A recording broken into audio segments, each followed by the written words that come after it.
అన్నమయ్య జిల్లా ములకల చెరువులో కల్తీ మద్యం విషయంలో ప్రభుత్వ ఆదేశాలతో పోలీసులు రంగంలోకి దిగారు.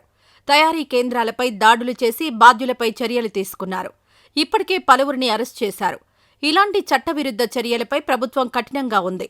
కల్తీ మద్యం కేసులో ఆరోపణలు ఎదుర్కొంటున్న టీడీపీ నాయకులు దాసరిపల్లి జయచంద్రారెడ్డి, కట్టా సురేంద్ర నాయుడులను పార్టీ నుంచి సస్పెండ్ చేసింది. తగిన విచారణ చేపట్టాలని సీఎం చంద్రబాబు ఆదేశించారు.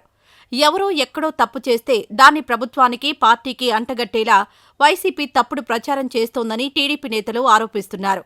వైసీపీ హయాంలో విజయవాడలో నాటి ఎమ్మెల్యే మల్లాది విష్ణు సంబంధించిన బార్లో కల్తీ మద్యం వల్ల 6 చనిపోతే సమర్థించిన జగన్ మల్లాది విష్ణుని ఎందుకు సస్పెండ్ చేయలేదు? మద్యం మాఫియాలో భాగస్వాములు కాబట్టి కాదా అంటూ టీడీపీ నేతలు ప్రశ్నిస్తున్నారు. కల్తీ మద్యంలో నిందితులుగా ఉన్న వైసీపీ ఎంపీ మిథున్ రెడ్డి, చెవిరెడ్డి భాస్కర్ రెడ్డిని వైసీపీ నుంచి జగన్ ఎందుకు సస్పెండ్ చేయలేదు?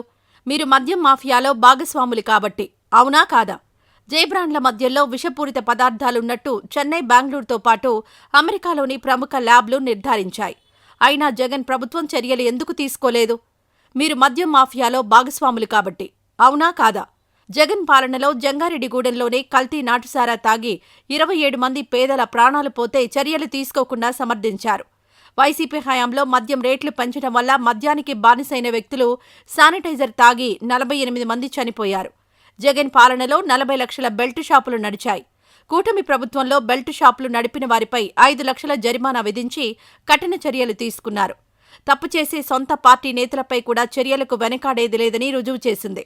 తమపై వచ్చిన మరకలను కడుక్కోలేక వైసీపీ నేతలు ఇతరులపై కూడా బురద జల్లే ప్రయత్నాలు చేస్తున్నారని కూటమి నేతలు మండిపడుతున్నారు.